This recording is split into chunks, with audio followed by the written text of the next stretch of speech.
If you're watching it, you're part of it. If you're close enough to see it, you're in it. There's no line drawn dividing the two. And if you don't know where you come from, you don't know where you're going, do you? And things that might have happened back in the dark recesses of history can't happen again, can they?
Where does it go? Where will it lead? What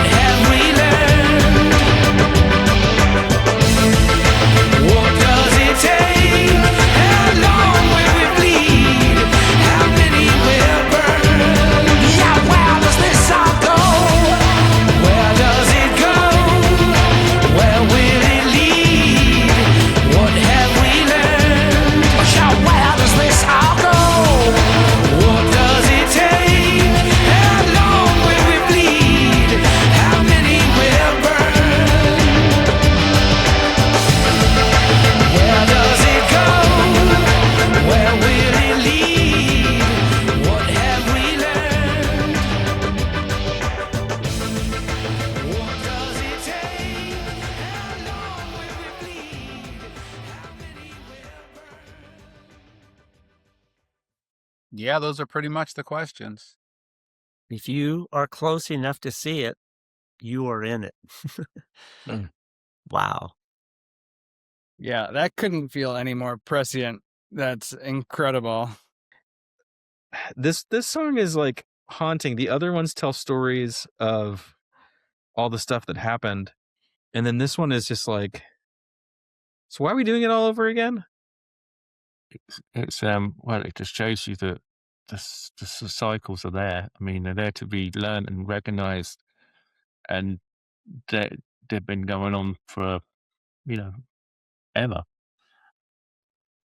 But you'd think by now they'd be more recognized. One of my first thoughts when he started the song with that little creepy monologue thing, uh, was Mark Twain's quote of "History doesn't repeat itself, but it sure does rhyme." Yes, I have the same questions. I know, it's funny. I wrote that back then, and it's just like I said, it's relevant still today. Like you wrote it from yesterday or something like that. Yeah. Really is Mhm. kind of wild that he felt led to make like a full album like this is important.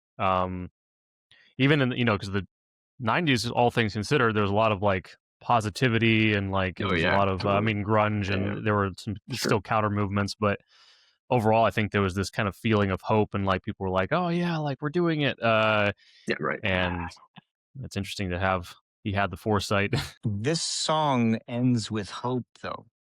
I feel like this song has a trajectory because it's saying, like, if you remember where we've been, that there's still a chance. Where are we going to go? But when is the current cancer going to be exhausted? When is the blooding and the death and the violence going to be exhausted? That's the question. So we don't know. We don't know when whatever's happening right now is going to be exhausted and it's run its course, and there's nothing left to burn. There's nothing left to bleed, or there's been enough. I love the language of uh, something like a divided nation hanging on by a thread. I see a house divided hanging on by a thread. A house divided hanging by a thread is exactly how it felt sort of in November of 2024. And I think the question is like, did the thread break on on that night, or is the thread still, I don't know how hopeful to be or not be. Things that might have happened in the dark recesses of history can't happen again. Can they? Kind of thinking that they're destined to happen again. It doesn't take much to watch a couple of documentaries and realize the similarities between the things, how modern fascists are operating compared to how old fascists were operating, and it's exactly the same playbooks. I think it might not work because we're so well informed, is my hope. The line that struck me the most in this song was kind of about a third of the way through. It says, "And if you sit at home with the shades drawn, they'll never go away. They'll never be gone." Hmm. And uh, that that line right there was the one that struck me the most. Like we just try to ignore it, just hope that it goes away. It's not going to go away. It's just going to continue to fester. Well, I think it was the beginning of that song. Was it like something like you need to know where you're from or where you've been, kind of thing? And that is a good question. But like, there's this flip now. You talk about that positivity in the '90s. Like, you get this like, hey, let's make us great again. And then you flip the camera back on them, and they're like, but when was it great? What have we learned? We haven't learned these lessons, or I keep repeating them like that. It's just bizarre to me. Yeah, yeah. So yeah, it's a good point of that song. Not so much at the time when he wrote this, but now you can watch. If you're on the planet, you're watching and you're in it. So that's what's different, though, about this time. If it's all cyclical. Yeah. And I mean, where do we go? I mean, the other question is, if there's been that much blood and violence, wherever we go, we won't be able to get back to where we were. Right. We have to reckon with that. The current administration really feels like it wants to it's like testing the thread, like in different ways. It's like, well, if I do this, then do people care? And it's like, oh, okay, I guess people cared about that. Maybe if I do it in this sneaky different way, will people care? So I just did a quick search again on the house divided because I was trying to think through where that was in the Bible, but I had forgotten. So that Lincoln has a house divided speech, and he's, so this is 58, just prior to the start of the Civil War and like the Confederacy sort of emerging by seceding. In Germany, after the Second World War, there were still Nazis in government for decades, until the kids grew up and said, wait a minute, we've got to do something about this. These old guys were part of this thing that, as kids, they weren't even taught about. Nowadays, they're taught about it and they're well informed. And it's why they're so ready to not have it happen again. Well, as I was listening to this song, I was just thinking about the Minneapolis protests, and the right is very willing to say that these people are violent protesters and whatnot, but I can't help but see that they're just trying to be out there saying, listen, this is not the way we should be doing things, and they're not sitting inside shades wrong. They're trying to do something and say something about it. Well, I think it's definitely that frog in the boiling pot scenario where things have happened so incrementally that, this is how it happens. Nothing happens until it gets so bad that there's really nothing you can do at that point. And it's very difficult to get people to, and it's partially a problem because, people have, been yelling fascist and Nazi for a while now, and it's kind of lost its charm, so to speak. We almost need new words for everything because even those words are kind of loaded in their own way, and you can kind of just brush them off like, Nazis are gone. Like it's, that's not happening. It's not as big, it's not a problem. I don't know. How far does this go? All those questions. How long do we bleed? Yeah, I remember in the 70s, I don't know what it was, but it stuck with me. And it was kind of a question, could there be another,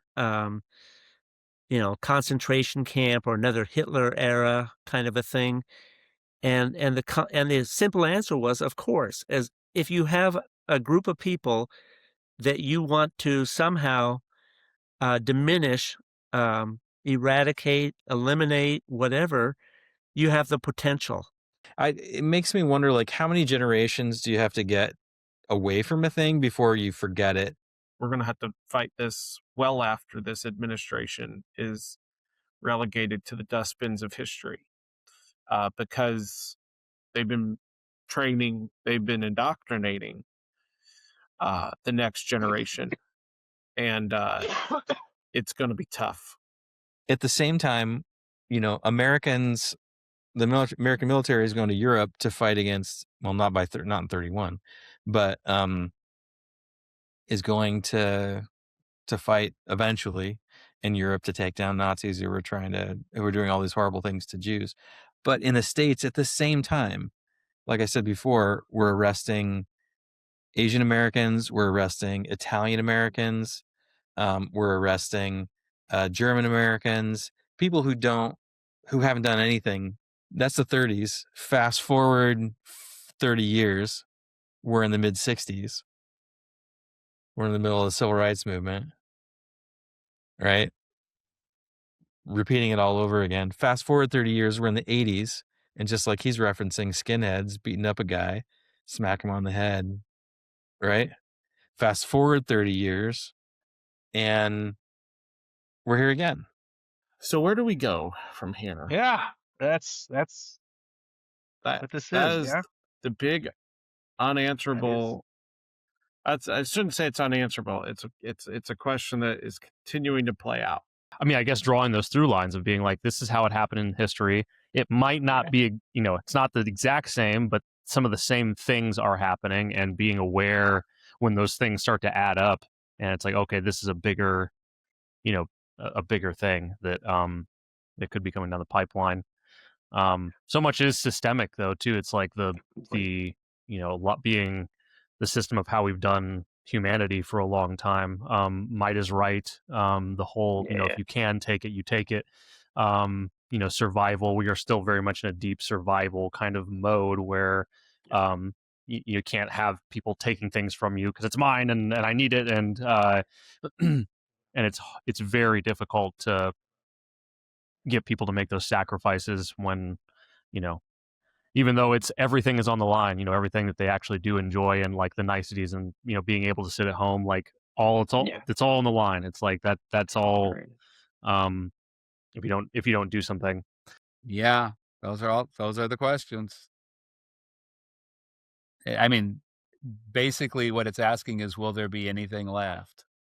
It is fascinating. Like during World War II, telephones, newspapers, the wire, radios, all those things are starting to globalize communication, but it still took money, and it still took, it was still in the hands of just a few people. But now I can listen to any influencer who's 14 and has a phone anywhere around the earth. and they have a voice now that could have 1 million followers or more. Conspiracy is at like kind of an all-time high right now, it feels like, where no one kind of believes in anything. Everything is this sort of system. Everything is a shroud pulled over your eyes, to where I think a lot of people are just fucking worn out. I think they're just tired. That's what they're playing into. They're playing into that for sure. Yeah. For sure. Mm-hmm. Well, yeah, this is the kind of stuff, the things that are happening right now in politics are the things that generation was fighting against. Man, listening to the album as a whole, I liked the contrast of, it's a contrast of like actually, saying very deep things, challenging things, but also like it has that, kind of like upbeat poppy synth vibe. So it kind of like, it's like, it like that contrast trick. It's not a trick, but it's more like, what is it? In Kubrick's like Full Metal Jacket, I think at the end when they're marching toward the war, they play like a Mickey Mouse song that's like super kid cheery, and so it's very good contrast vibes like that. I love that. That was a good part of the album. I like that. Mm-hmm. A lot. Cool. Thanks, Brian. That was awesome. Great. Yeah, thank you. Fantastic. Dude, this is awesome. I'm thanks for introducing me to this. I want to share this with my fam. I think that it would be really engaging and intriguing to them.